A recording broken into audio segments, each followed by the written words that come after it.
Good afternoon, everyone. Now, the last time we just initiated with the basics of the law and the system of law. तो हम ऐसी बातें कर रहे थे कि देखिए हमारा जो सब्जेक्ट है टैक्स का, उसमें दो पार्ट्स हैं. Part A is direct tax which is income tax which me and Sagar sir will take, and part two is the GST which Nikhil sir would be taking. Now हमने ऐसा क्वेश्चन किया था कि लॉ क्यों होता है. वो क्वेश्चन को अपन एड्रेस कर रहे थे कि लॉ की ज़रूरत ही क्यों है. तो फिर उसमें बहुत सारी बातें आई कि लॉ इसलिए होता है ताकि एक डिसिप्लिन हो सके, एक सिस्टम हो सके, रूल्स एंड रेगुलेशन हो सके, लोगों में डर हो सके. लॉ होना बहुत ज़रूरी है ताकि न्याय हो सके, हर समय एक ही तरह की चीज़ हो सके, किसी के साथ कुछ और किसी के साथ कुछ ऐसा ना हो. तो लॉ ज़रूरी है definitely. And there are two systems of law, that is the civil law and the criminal law. तो सिविल लॉ जो होता है वही अपने सीए कोर्स में होता है. और सिविल लॉ में भी वैसे तो बहुत सारी ब्रांचेस हैं, बहुत सारी चीजें हैं सिविल लॉ में. पर उस सिविल लॉ में जो अपने सब्जेक्ट से संबंधित है, कॉमर्स से संबंधित है, वो चीजें हमको पढ़ाई जाती हैं. जैसे कि लॉ ऑफ कॉन्ट्रैक्ट्स, अलग अलग तरह के कॉन्ट्रैक्ट्स, नेगोशिएबल इंस्ट्रूमेंट्स, उसके अलावा law relating to organisational structure, company form etcetera. और उसी तरह से टैक्स से संबंधित लॉ. तो टैक्स से रिलेटेड जो भी लॉ हैं, ये सब सारी चीजें अपने को कॉमर्स में इसलिए पढ़ाई जा रही है. अपन को एलएलबी तो कर नहीं रहे हैं, फिर भी अपने को ये इसलिए पढ़ाया जा रहा है क्योंकि ये अपने सब्जेक्ट बिजनेस और इंडस्ट्री से संबंधित लॉ हैं. एंड देयरफॉर ये हमें पता होना चाहिए एज अ प्रोफेशनल. अब लॉ कैसे इवॉल्व होता है, तो दुनिया भर में दो सिस्टम ऑफ लॉ हैं, civil law system and the common law system. तो अभी जो सिस्टम चलता है उसमें ये होता है कि there is a written and codified system of law. तो कानून लिखा है, हम उसे पढ़ सकते हैं, समझ सकते हैं, उसका पालन कर सकते हैं. और अगर कोई हमसे गुनाह हो जाता है, गलत हो जाता है, तो कोर्ट भी वही कानून देखकर न्याय देती है. तो लॉ एक सिस्टम पूरा रिटन है, कोडिफाइड है, और कोई भी व्यक्ति या कोर्ट के लिए वो बाइंडिंग है, उन्हें लॉ फॉलो करना पड़ता है. एंड कोर्ट का फैसला भी एक लॉ बन जाता है. तो कोर्ट का अभी कुछ फैसला आया, अगली बार वैसा ही मुद्दा आएगा तो कोर्ट का फैसला भी एक लॉ बन जाता है. That is a system of law we have in India, and our system is derived from the UK which was derived from the Latin countries. Originally law जो है written and codified system, वो Latin countries में evolve हुआ था. Napoleon Bonaparte is the pioneer, उन्होंने ऐसा written and codified system of law दिया था. अब written and codified system of law वैसे तो बहुत अच्छा है, सब कुछ लिखा है, सब क्लियरिटी है, पर फिर भी यहाँ पर दो बड़ी प्रॉब्लम्स हैं जिसके कारण written and codified system of law को कई बार क्रिटिसाइज किया जाता है कि ये उनकी कमी है. तो पहला उसका ड्रॉबैक है कि रिटन सिस्टम ऑफ लॉ कई बार इलॉजिकल लगेगा, हमें लगेगा कि नहीं ये तो गलत हो रहा है, अन्याय हो रहा है. पर मेरा यही कहना है कि यही सही है, यही न्याय है, ऐसा ही होना चाहिए. लॉजिक नहीं लगाने पूरी बैच में अपने को कहीं भी, या कोई भी लॉ का सब्जेक्ट पढ़े तो लॉजिक नहीं लगाने, अपने को लॉ से चलना है, बस ऐसे ही होता है. ठीक है, यही सिस्टम है. और फिर दूसरी चीज ये है कि written and codified system of law results in lot of interpretation. बहुत सारा इंटरप्रिटेशन है, क्योंकि एक ही शब्द के कई मतलब हो सकते हैं. वो अपन ने कस्टम का या गॉड इज नोवेयर ऐसा लिख के कुछ एग्जाम्पल देखा था कि वो अलग अलग तरीके का सोच है, जो जैसा उसको पढ़ेगा वैसा इंटरप्रिटेशन जनरेट हो जाएगा. तो रिटन एंड कोडिफाइड सिस्टम में लिटिगेशन होने की बहुत संभावना है, क्योंकि उन्होंने किस माइंडसेट से लिखा, हम किस माइंडसेट से पढ़ रहे हैं, और उसका हम फायदा लेना चाह रहे हैं, इसलिए लॉ में कॉम्प्लिकेशन आ जाते हैं. तो ये तो हो गया कुछ बातें जो अपन ने पिछली बार पढ़ी थी. अब अपने को जो, before we start with the subject of income tax, हमको जो बातें पढ़नी चाहिए वो 5-7 बातें हैं. एक तो हमें ये पढ़ना चाहिए कि टैक्स क्यों होता है. तो अपने को तो टैक्स का लॉ पढ़ना है, तो टैक्स क्यों होता है ये पढ़ना चाहिए. एक ये पढ़ना चाहिए कि लॉ बनता कैसा है, how a law is made. हो सकता है आपको ये चीज पता हो ऑलरेडी कि लॉ कैसे बनता है, पर फिर भी फॉर अ क्लासरूम डिस्कशन हम ये समझ लेंगे कि लॉ कैसे बनता है, फिर लॉ कौन से सब्जेक्ट्स पे बनता है, किन किन सब्जेक्ट पर लॉ बनाया जा सकता है, उसकी भी कोई लिस्ट है, अपन उसको देखेंगे कि कौन से सब्जेक्ट पर लॉ बनाया जा सकता है। और इसी बैकग्राउंड में इनकम टैक्स का लॉ कब बना और इनकम टैक्स का लॉ कैसे बना, उसकी हिस्ट्री देख लेंगे, history of the income tax law. ठीक है, इसके बाद हम ये जानने की कोशिश करेंगे कि जो लॉ में दो सिस्टम्स होते हैं। ठीक है, जब अपन टैक्स की बात करेंगे अभी, तो अपन कुछ शब्द यूज करेंगे, रिग्रेसिव एंड प्रोग्रेसिव। तो what is a regressive system and what is a progressive system, तो ये थोड़ा सा हम पढ़ेंगे। एंड देन फाइनली हम बात करेंगे about vertical equity and horizontal equity, vertical equity and horizontal equity की। ठीक है, तो इतनी बातें अपने को करनी है। उसके बाद अपन कहीं फिर इनकम टैक्स स्टार्ट कर सकते हैं, then it is a right time to start income tax. तो सबसे पहले अपन स्टार्ट करते हैं अपनी बात about the concept of tax.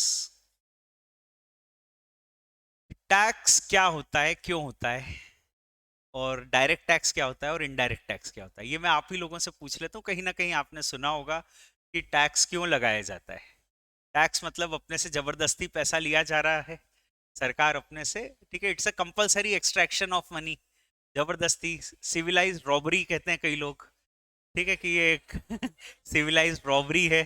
तो जो भी है, जैसा भी है, टैक्स होता है, हमको पता है। एंड टैक्स क्यों होता है, क्यों सरकार टैक्स लेती है।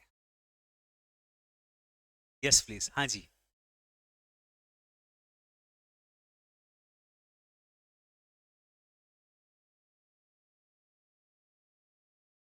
ठीक बात है।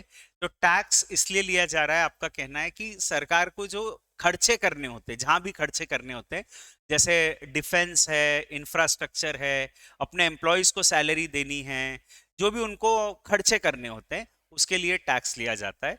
तो in simple words I can say tax is basically, जो उनका ऑब्जेक्टिव है गवर्नमेंट का टैक्स लेने का, ये होता है कि उनको देश चलाने के लिए पैसा चाहिए। वो पैसा कहां से आएगा? तो tax is required to run the country.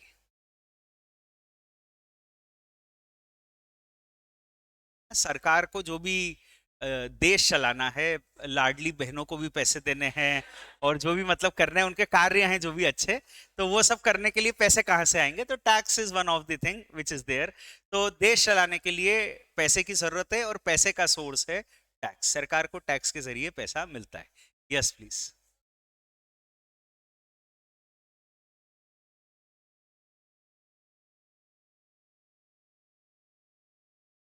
Okay, तो गवर्नमेंट आपको कुछ सर्विसेज दे रही है, और उस सर्विसेज के लिए सरकार पैसे ले रही है। ठीक है, जैसे सरकार ने सड़क बना दी, डैम्स बना दिए, वाटर, इलेक्ट्रिसिटी, कुछ ना कुछ फैसिलिटीज आपको मिल रही हैं। Being a citizen of India, you are enjoying a lot of things. तो आप ये सब जो एंजॉय कर रहे हो, उसके लिए आपकी जिम्मेदारी है कि आप सरकार को कुछ कंपनसेट करो। Tax is something which is basically a reimbursement of whatever services you are using for the government. So it's a reimbursement of the services used. हालांकि उसका कोई कोरिलेशन नहीं होता है। ठीक है, जो गरीब लोग होते हैं वो भी उतनी सर्विसेज यूज कर रहे हैं, जो अमीर होते हैं वो भी उतनी यूज कर रहे हैं, पर गरीबों से थोड़ा कम टैक्स लेते हैं, अमीरों से ज्यादा लेते हैं। तो वो एकदम हम ये नहीं कह सकते कि एग्जैक्ट को रिलेशन है, पर हाँ, सर्विसेज हम सरकार की, देश की यूज कर रहे हैं, उसके लिए कुछ पैसा हम दे रहे हैं टैक्स। और कुछ पब्लिक वेलफेयर, तो देश का विकास उनको करना है उनके तरीके से, उसके लिए वो पैसा ले रहे हैं। तो इस पॉइंट में शायद वो आ गया, is required to run the country, they run the country to do public welfare and other things, उसके लिए वो। Yes yes, very good, somebody put it online also.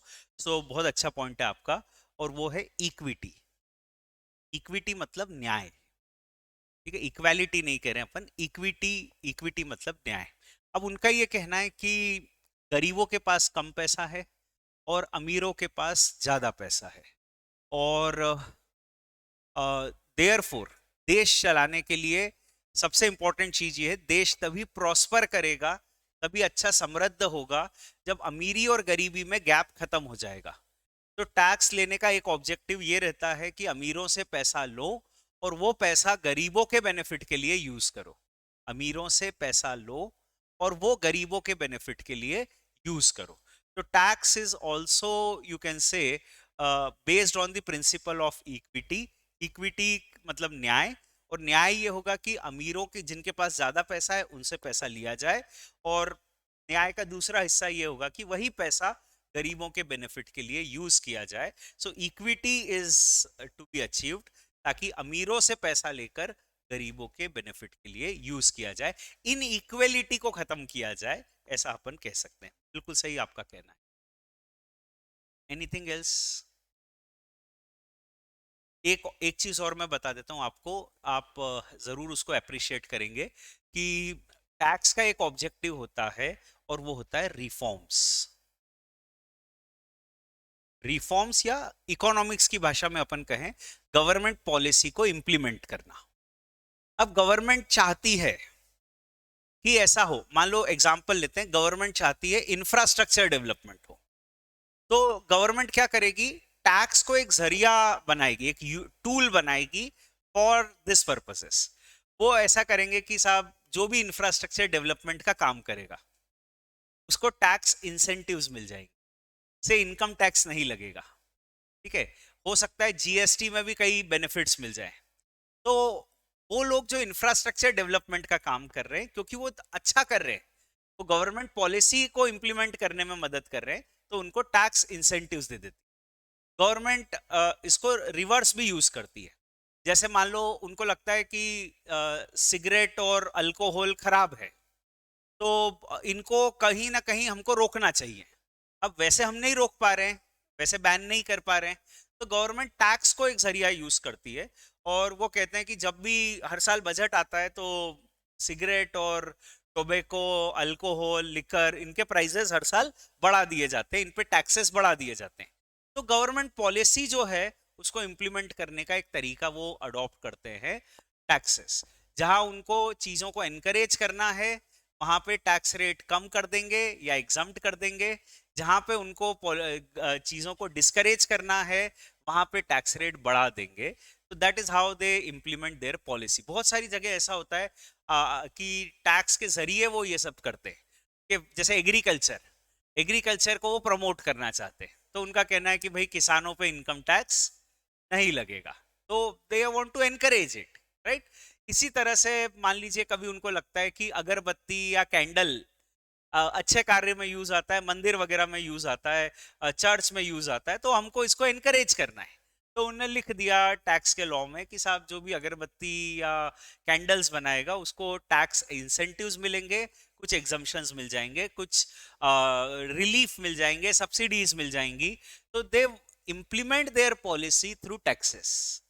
Economics और टैक्स एक दूसरे से जुड़ा हुआ सब्जेक्ट है, इसलिए कई बार लोग टैक्स को इकोनॉमिक्स जैसे पढ़ते हैं कि देखो सरकार ने, अभी बजट आने वाला है 10-15 दिन बाद, तो वो ऐसे ही पढ़ते हैं कि साहब देखो सरकार को इस सेक्टर को एनकरेज करना था, तो उन्होंने जीएसटी एग्जम्प्ट कर दिया, या सरकार को इस सेक्टर को एनकरेज करना था तो इनकम टैक्स एग्जम्प्ट कर दिया। तो they use the things for their objective. ठीक है, फॉरेन एक्सपोर्ट को एनकरेज करना था तो एसईजेड बना दिए, वहां टैक्स नहीं लगेगा। सुना होगा कभी शब्द स्पेशल इकोनॉमिक जोन्स। तो ऐसा वो करते हैं, they use the taxes to implement their policies. तो टैक्सेस तो होते हैं, बिल्कुल होते हैं, और दुनिया भर में सभी ऑलमोस्ट देशों में टैक्सें हैं। There are variety of taxes across the world.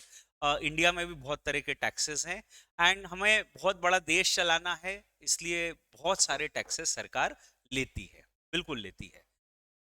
पर कुछ देश ऐसे होते हैं जिन्हें टैक्स हेवन कहा जाता है, मतलब वहां टैक्स नहीं है। हेवन का एक मतलब होता है स्वर्ग, और एक मतलब हेवन का ये भी होता है नहीं, नहीं है। ठीक है, हैव नॉट हेवन। तो they don't have taxes, they are tax havens that way, स्वर्ग हैं वो अपने आप में टैक्स के हिसाब से, ऐसा कह लो आप। तो अ, ऐसे भी कुछ देश होते हैं जो टैक्स हेवन होते हैं। तो कोई देश टैक्स हेवन क्यों बन जाता है, पहले तो उसका एग्जाम्पल लेते हैं। क्या आपको पता है ऐसा कोई देश है जहां टैक्स नहीं होता है? Venezuela, Dubai, Switzerland, Singapore. Singapore में वैसे टैक्सेस हैं, पर कुछ चीजों में इंसेंटिव्स हैं, कुछ चीजों में उन्होंने टैक्स इंसेंटिव दिए। इंडिया में भी है, जैसे एसईजेड टैक्स फ्री है, तो ऐसे सिंगापुर में भी है। ऐसे सिंगापुर में टैक्सेस हैं।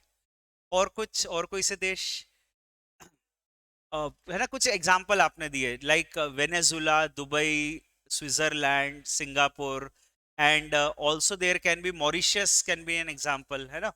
दुनिया में करीबन 40 ऐसे देश है जहां पे टैक्स नहीं होता है। आउट ऑफ द 195 कंट्रीज और सो, 40 ऐसे देश है जहां टैक्स नहीं होता है। हांगकांग में नहीं होता है, Hong Kong can be another example. तो अब डेनमार्क में होता है बेटा, डेनमार्क में टैक्सेस हैं, बहुत ज्यादा है। कुवैत में नहीं होता है। अरब कंट्रीज में जनरली अधिकतर टैक्स नहीं होता है। जैसे आपने दुबई या यूएई कहा, तो वैसे अरब में जनरली, कुवैत वगैरह में भी नहीं है, काफी कंट्रीज में टैक्स नहीं है, बिल्कुल सही कहना है। अब वो टैक्स हेवन क्यों बन जाते हैं, दैट इज अ क्वेश्चन। कि कोई देश टैक्स ही नहीं लेता है, ऐसा क्यों हो जाता है टैक्स नहीं ले रहा है? वो भी तो देश चलाना, वो अपने यहाँ टैक्स ले रही है सरकार, तो वो लोग क्यों नहीं लेते हैं?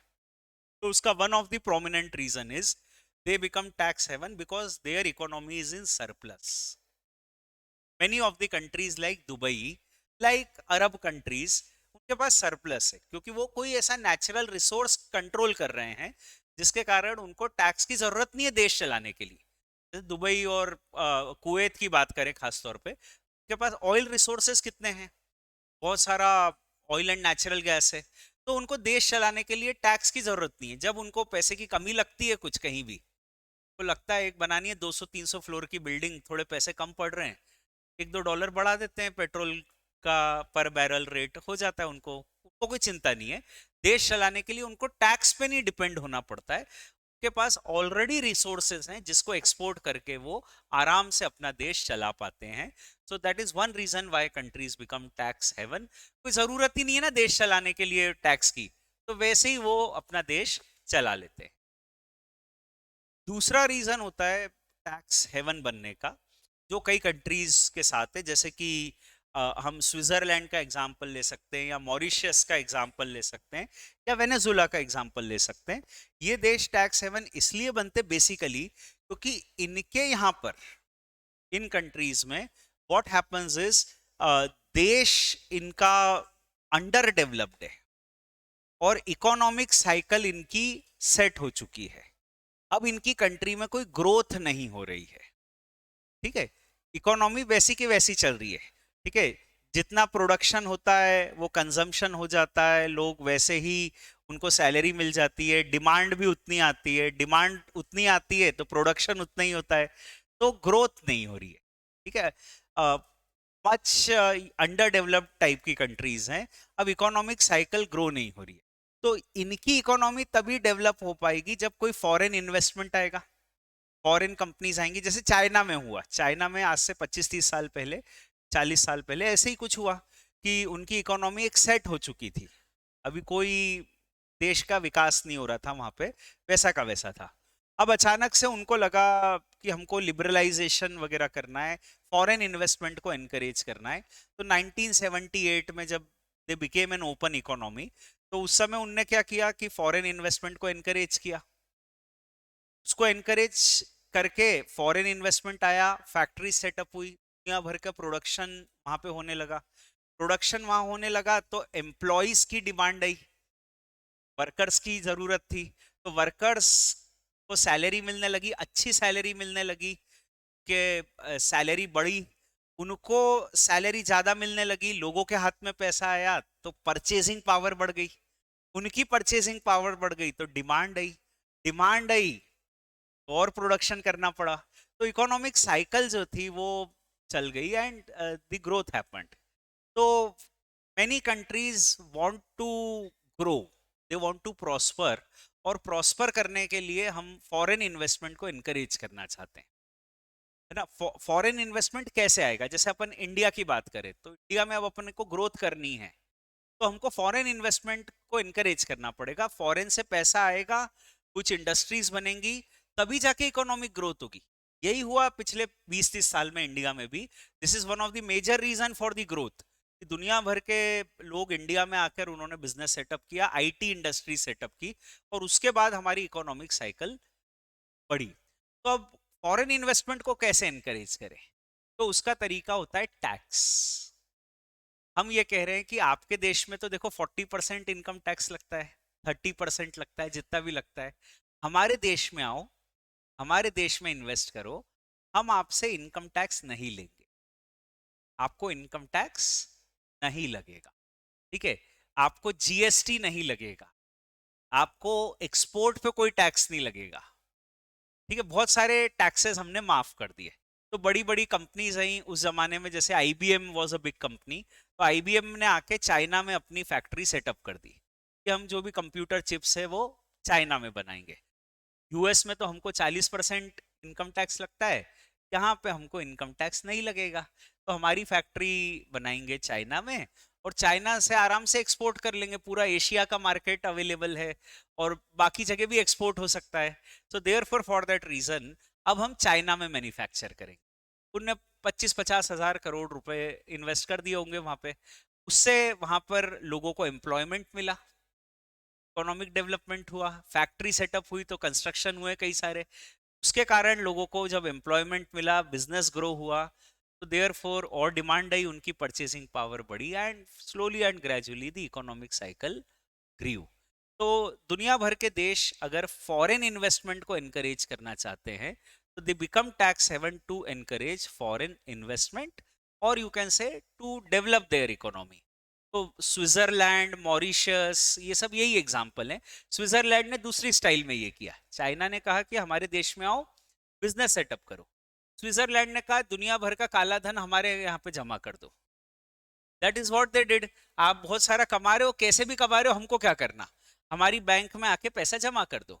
आप हमारी बैंक को पैसा दोगे, हमारी बैंक उससे हमारी इंडस्ट्रीज को फाइनेंस कर देगी, हमारी इंडस्ट्रीज को पैसा मिल जाएगा, इंडस्ट्रीज वहां पे मैन्युफैक्चरिंग करेंगी, वॉचेस बनाएंगी, जो भी वहां पे मैन्युफैक्चर होता है वो करेंगे, तो लोगों को पैसा मिलेगा, एम्प्लॉयज को सैलरी मिलेगी, की परचेसिंग पावर बढ़ेगी, तो वो डिमांड बढ़ेगी उनकी, देयरफॉर सो इकोनॉमिक साइकिल ग्रो करने के लिए दे बिकेम टैक्स हेवन। और उन्होंने कहा कि साहब स्विस बैंक में जो भी पैसा जमा करोगे उस पर ब्याज भी देंगे, और वो भी टैक्स फ्री होगा, तो आपको टैक्स भी नहीं लगेगा, हम बताएंगे भी नहीं कि ये पैसा कहाँ से आया, तो आपका ब्लैक मनी क्लियर क्लियर आपका मैनेज हो जाएगा। तो that is how they started their thing to become prosperous. ये दूसरा रीजन है ना। और कोई रीजन, कोई देश टैक्स हेवन क्यों बन, बेसिकली यही रीजन है कि टैक्स हेवन बन के फॉरेन इन्वेस्टमेंट को एनकरेज करते हैं, या कोई बहुत ही समृद्ध है देश, पैसा ऑलरेडी है उनके पास तो चल रहा है। Yes please.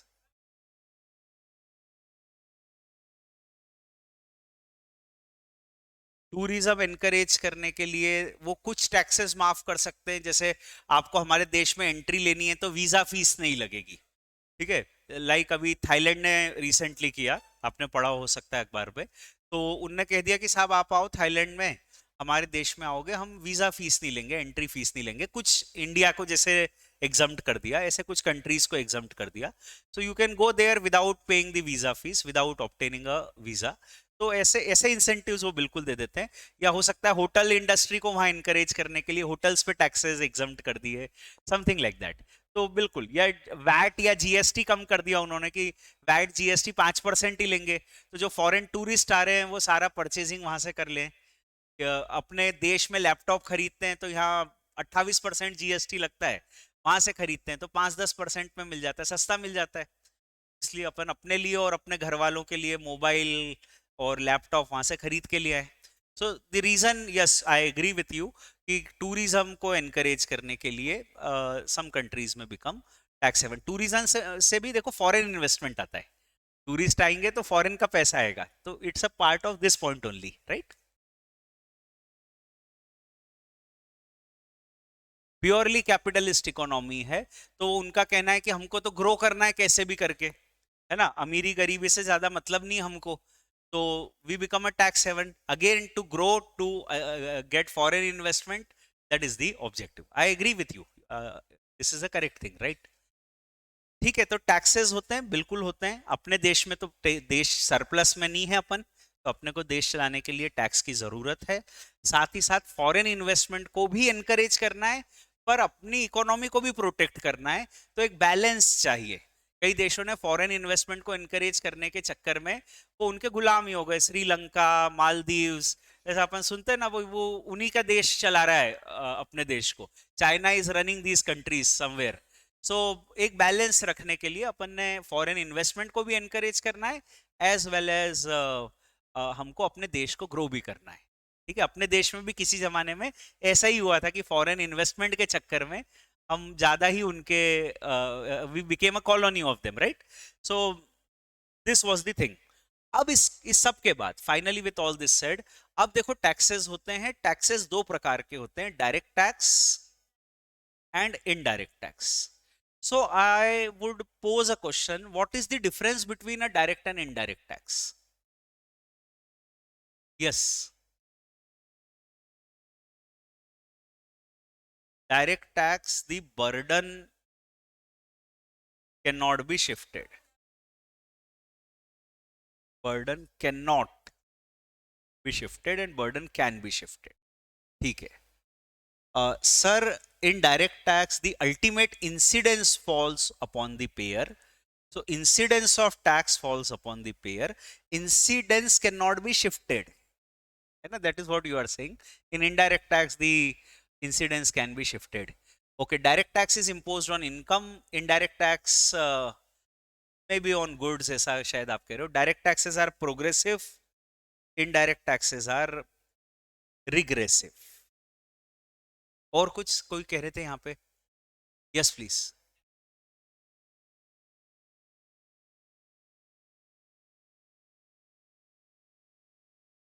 इनडायरेक्ट टैक्स सब पे बराबर लगता है, वो प्रोग्रेसिव रिग्रेसिव वाली बात है कि जो ज्यादा कमाता है उस पे ज्यादा टैक्स लगता है, दैट इज प्रोग्रेसिव।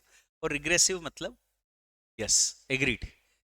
हाँ जी, अब देखिए बात आप सबने सारी बता दी है, इसको अपन अपने लेवल पे एक बार डिस्कस करते हैं। तो टैक्स में दो चीजें होती है, एक होता है लेवी और एक होता है बर्डन। ठीक है, बर्डन या इंसिडेंस अपन कहें तो बर्डन मतलब पैसा किसकी जेब से जाएगा, और लेवी मतलब टैक्स भरने की जिम्मेदारी किसकी है। ठीक है, टैक्स भरने की जिम्मेदारी किसकी है, वो है लेवी। और बर्डन मतलब पैसा किसकी जेब से जाएगा। डायरेक्ट टैक्सेस वो होते हैं जहां levy and burden is on same person. You can say the burden cannot be shifted. You can say the incidence cannot be shifted. The levy and burden is on the same person. But indirect tax वो होते हैं where the levy is on a different person and the burden is on a different person. तो ये indirect tax होते हैं। जैसे अभी example लेते हैं डायरेक्ट टैक्स का। पिछले क्लास में आपने बताया था इनकम टैक्स, ना, आपने इनकम टैक्स, प्रॉपर्टी टैक्स बताया था, तो अपन इनकम टैक्स का एग्जांपल लेते हैं। अब इनकम टैक्स उसको लगता है जो इनकम कमाता है ना, इनकम जो कमाता है उसको इनकम टैक्स लगता है। नाउ से फॉर एग्जांपल साल भर में मैंने 10 लाख रुपए की इनकम कमाई। ठीक है, ये 10 लाख रुपए की जो इनकम कमाई, इस पे इनकम टैक्स बनेगा 2 लाख रुपए, फॉर एग्जाम्पल, है ना। अभी इनकम टैक्स कैलकुलेशन तो सीख नहीं रहे। 10 लाख की इनकम कमाई थी, उस पे इनकम टैक्स बना 2 लाख रुपए। ये 2 लाख रुपए भरने की जिम्मेदारी किसकी है? 10 लाख रुपए मैंने कमाए, उस पे 2 लाख रुपए का टैक्स भरने की जिम्मेदारी किसकी है? मेरी। ये पैसा किसकी जेब से जाएगा? मेरी जेब से जाएगा। सो ये टैक्स भी मुझे ही भरना है और पैसा भी मेरी ही जेब से जाएगा। So income tax is a direct tax. पैसा भरने की जिम्मेदारी मेरी ही है, मैं ही भरूंगा, सरकार मुझसे ही वसूलेगी, और ये पैसा मैं किसी से लेके तो दूंगा नहीं, मैं खुद ही दूंगा। तो it's an income tax, direct tax therefore.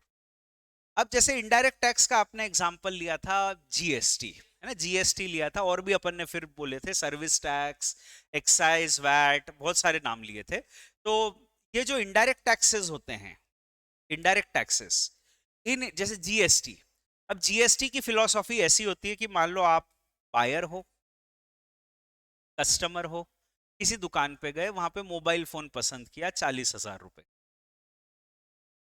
अब उन्होंने बोला कि साहब ये फोन 40,000 का है और टैक्स जो लगते हैं वो लगेंगे। अपना बिल बना, तो बिल ऐसा आया कि साहब मोबाइल फोन 40,000 का प्लस से 18% टैक्स, है ना, SGST, सी, ऐसे कुछ लगते ना अलग अलग नाम से, जो भी लगे, टैक्स बना 18%। तो 40,000 पे टैक्स आ गया करीबन करीबन 6,400, और ऐसी कुछ आया क्या,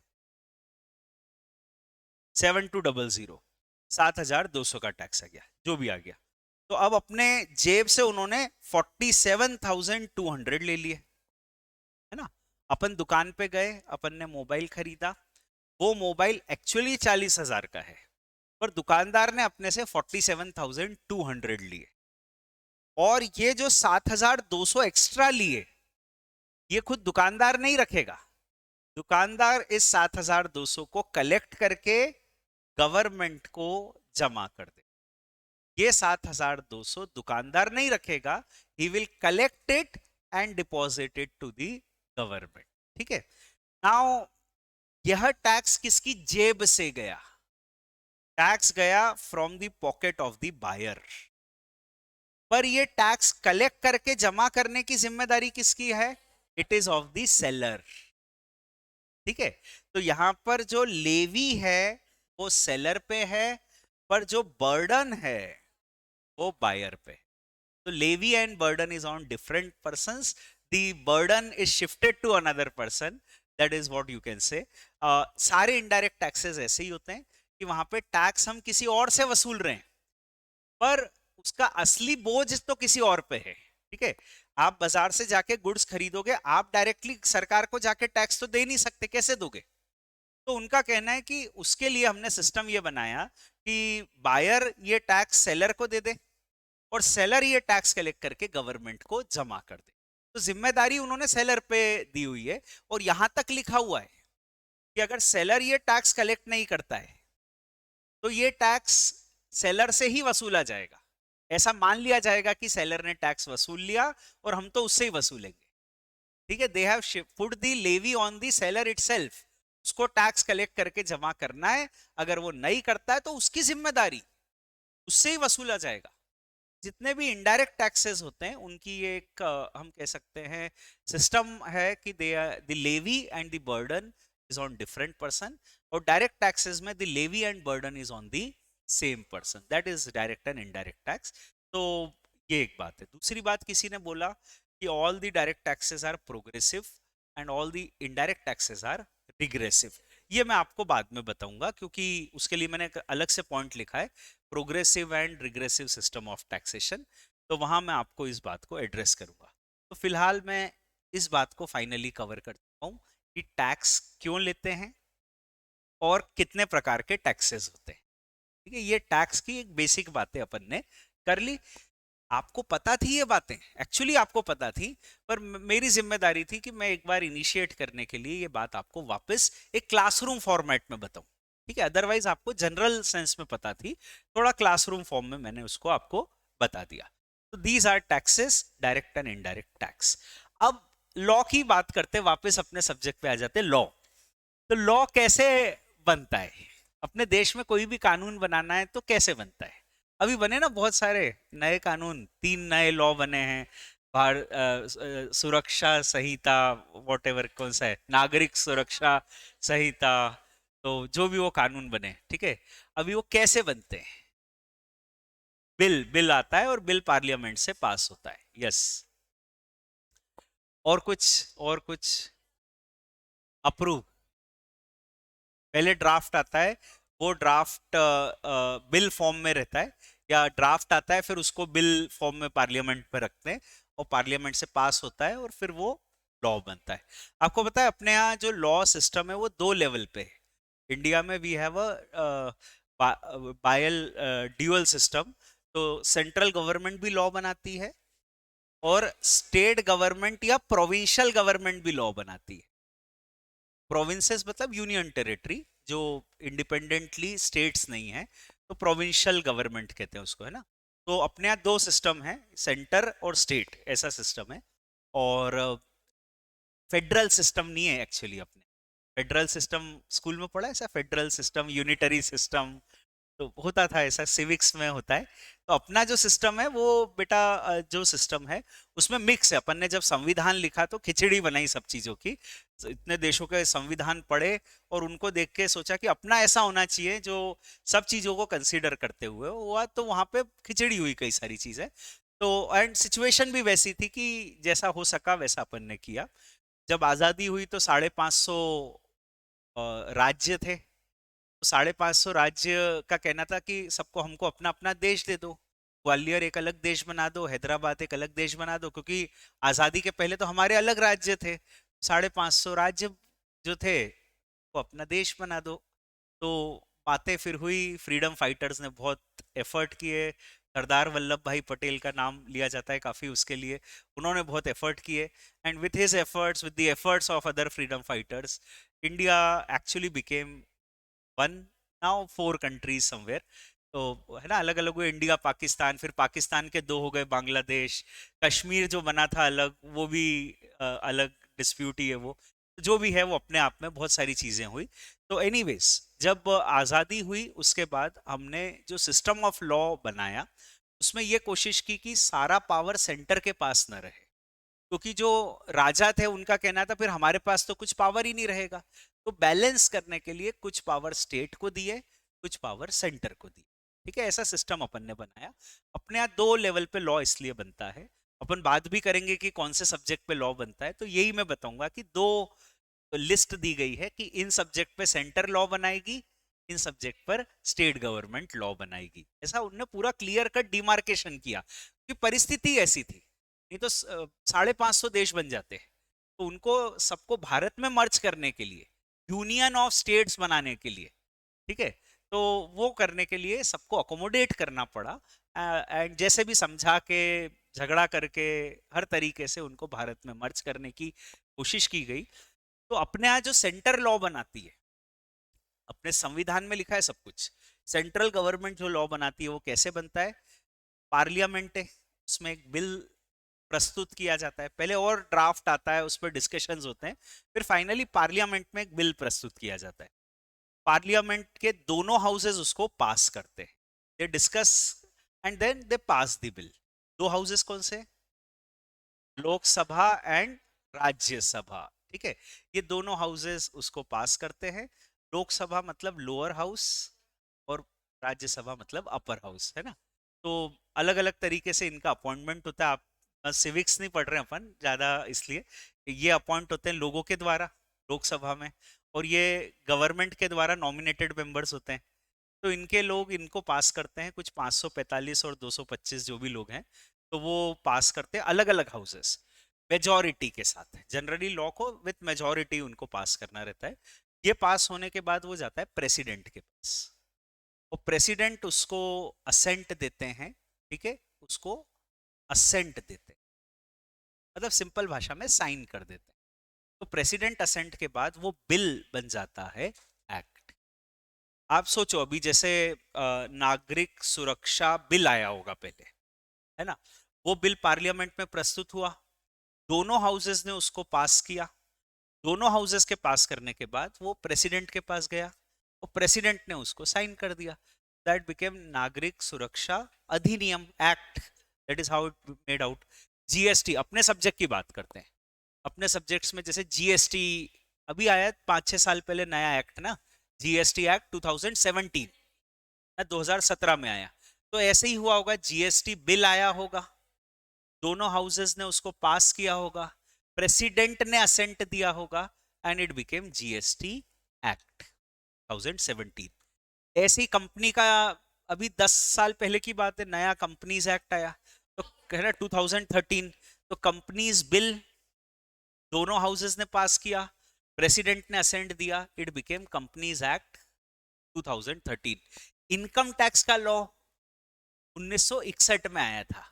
तो इनकम टैक्स बिल आया होगा, इस बिल को दोनों हाउसेस ने पास किया होगा और प्रेसिडेंट ने असेंट दिया होगा, तो it became income tax act 1961। तो इस तरीके से कोई भी एक्ट बनता है, the mechanism is like this. ठीक है, अभी ये बात। अब स्टेट गवर्नमेंट को भी जो लॉ बनाना है उसका सिस्टम मोटा मोटा यही होता है, पर वो उनके स्टेट में होता है। तो एक बिल आता है, उस बिल को दोनों houses of the state legislature pass करते हैं। स्टेट गवर्नमेंट का जो पार्लियामेंट है वो उसको दोनों हाउसेस उसको पास करते हैं, Vidhan Sabha and Vidhan Parishad, legislative council and legislative assembly, उसको दोनों को पास करते हैं, है ना। सिविक्स देखो कितना अच्छा सब्जेक्ट था, अपने को कितना अच्छा याद है। दोनों के पास करने के बाद this goes to the governor, और गवर्नर उसको असेंट देते हैं।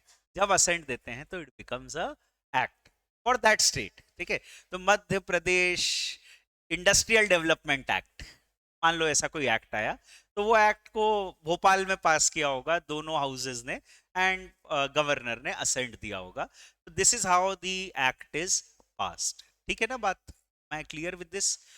Now with all this said and done, all this said and done, अपने यहाँ लॉ ऐसे ही बनता है हर सब्जेक्ट पे, उसका एक्ट आता है और वो एक्ट पार्लियामेंट से पास होता है। अपन सेंट्रल लॉ की बात करते हैं क्योंकि अपना जो सिलेबस है वो सेंट्रल सिलेबस है, ऑल इंडिया सीए कोर्स है ना, तो इसलिए सेंट्रल लॉ की बात करते हैं जो भारत की सरकार ने पास की है, इसलिए अपना फोकस इस पे है। बिल आया, पार्लियामेंट ने पास किया और प्रेसिडेंट ने असेंट दिया, ऐसे ही इनकम टैक्स में हुआ। अब इनकम टैक्स का तो लॉ आ गया और ऐसे ही लॉ आते रहते हैं समय समय पर किन सब्जेक्ट पर लॉ बना सकती है सरकार? लॉ आते रहते हैं समय समय पर, तो क्या सरकार को ओपन एंडेड पावर है कि उनकी जो इच्छा उस सब्जेक्ट पे लॉ बना सकते हैं? क्या गवर्नमेंट जैसा चाहे वैसा लॉ बना सकती है, या उनके पावर पे भी कोई रिस्ट्रिक्शन है कि वो केवल इन्हीं सब्जेक्ट पर लॉ बना सकते हैं? रिस्ट्रिक्शन है, होना तो चाहिए, तो कहां दिया है ऐसा कोई restriction? Very good, constitution of India.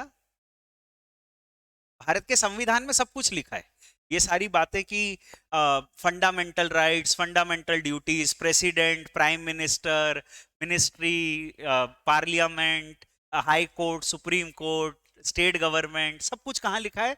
Parliament में, तो कॉन्स्टिट्यूशन में।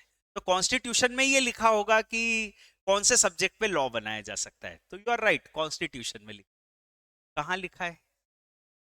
शेड्यूल्स दिया। कॉन्स्टिट्यूशन में एक आर्टिकल है, कॉन्स्टिट्यूशन में जो क्लॉजेस होते हैं उनको अपन सेक्शन नहीं कहते हैं, आर्टिकल्स कहते हैं। तो आर्टिकल जो है वो है 245 से 255, इसका एक पूरा एक चैप्टर है, 245 से 255। ये जो चैप्टर है, इस चैप्टर में उन्होंने बताया है कि उन सब्जेक्ट पर लॉ बनाया जा सकता है जो 7th शेड्यूल में दिए गए।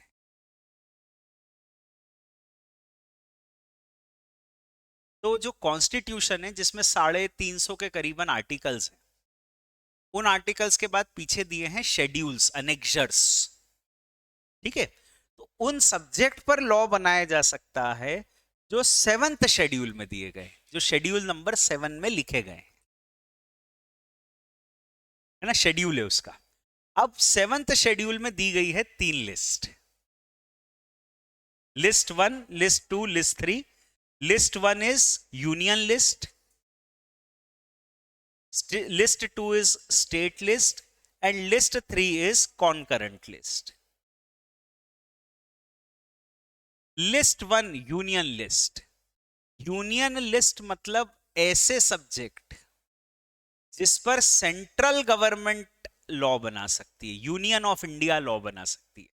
ठीक है, बनाएंगे वो लॉ कैसे? वही पार्लियामेंट से पास करके, पर ये वो सब्जेक्ट हैं जिसके ऊपर सेंट्रल गवर्नमेंट, पार्लियामेंट लॉ बना सकती है, दिल्ली में लॉ बन सकता है। स्टेट लिस्ट मतलब वो सब्जेक्ट जिन पे स्टेट गवर्नमेंट या प्रोविंशियल गवर्नमेंट लॉ बना सकती है। ठीक है, state list, state government law बना सकती है। और कॉन्करेंट लिस्ट मतलब वो सब्जेक्ट जिसपे दोनों लॉ बना सकते हैं। सेंटर और स्टेट कॉन्करेंटली उस पे लॉ बना सकते हैं, ऐसे कुछ सब्जेक्ट। ठीक है, अपना जो सिलेबस है that is more about the union list, है ना, union list is our focus. अब जो यूनियन लिस्ट है, यूनियन लिस्ट में उन्होंने लिस्ट दी है, लिस्ट है एक पूरी, उसमें बताया कि केवल इन्हीं सब्जेक्ट पे लॉ बनाया जा सकता है। ऐसा नहीं कि कुछ भी मर्जी आ जाए आप लॉ बना दो। कल से तो आप लॉ बना दोगे, सुबह जो 6 बजे नहीं उठेगा उसके ऊपर 10,000 रुपए पेनल्टी लगेगी। ठीक है, और फिर है ना, मतलब ऐसे कुछ तो भी लॉ बना दो आप, तो वो थोड़ी चलेगा। तो या टैक्स लगा दिया उनने, जो हंसेगा उस पर टैक्स लगेगा। ठीक है, हंसने पे टैक्स, लाफिंग टैक्स, हंस रहा है वो अच्छा खुश है, प्रॉस्परस है, अमीरों पे टैक्स लगता है, तो हंसने वाला अपने आप में अमीर है, खुश है, तो उस पे हैप्पीनेस टैक्स लगा दिया। तो ऐसे थोड़ी लगा पाओगे ना, somewhere you have to restrict. तो द पॉइंट इज कौन से सब्जेक्ट पर लॉ बनाया जा सकता है, उसकी लिस्ट है, as I said you know. और वो लिस्ट में, सेंट्रल गवर्नमेंट की लिस्ट में, ये जो पॉइंट है इनको कहते हैं हम एंट्री, एंट्रीज है। लिस्ट नंबर है, उस नंबर का देखो हर चीज का एक नॉमेनक्लेचर होता है, कहीं अपन सेक्शन कहते हैं, कहीं सब सेक्शन कहते हैं, आर्टिकल्स कहते हैं, है ना, जैसे कॉन्स्टिट्यूशन के इसको आर्टिकल्स कह रहे हैं। अभी अपन शेड्यूल में लिस्ट 1, लिस्ट 2, लिस्ट 3 कह रहे हैं, और अब मैं कह रहा हूँ एंट्री, है ना, 1 2 3 4। तो ऐसी एंट्रीज है, इनमें सारे सब्जेक्ट लिखे हैं।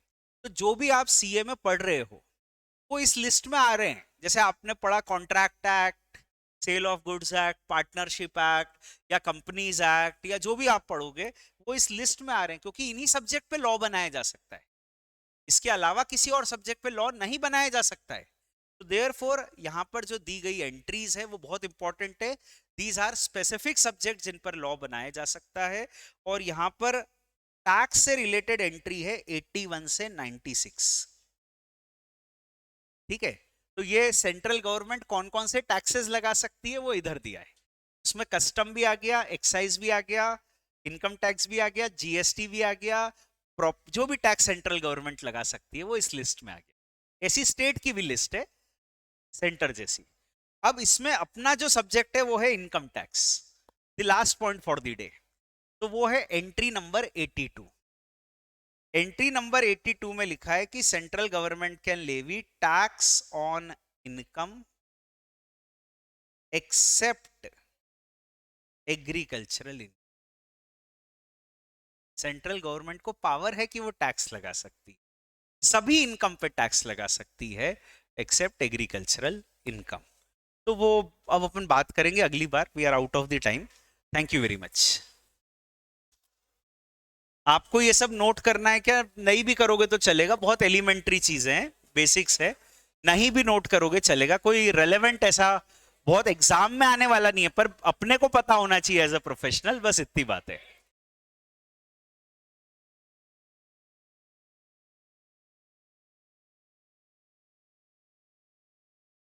बाकी मैं बताऊंगा कॉपी कितने पेज की बनानी है, और सब चीजें जो है वो बताऊंगा मैं, है ना। Thank you.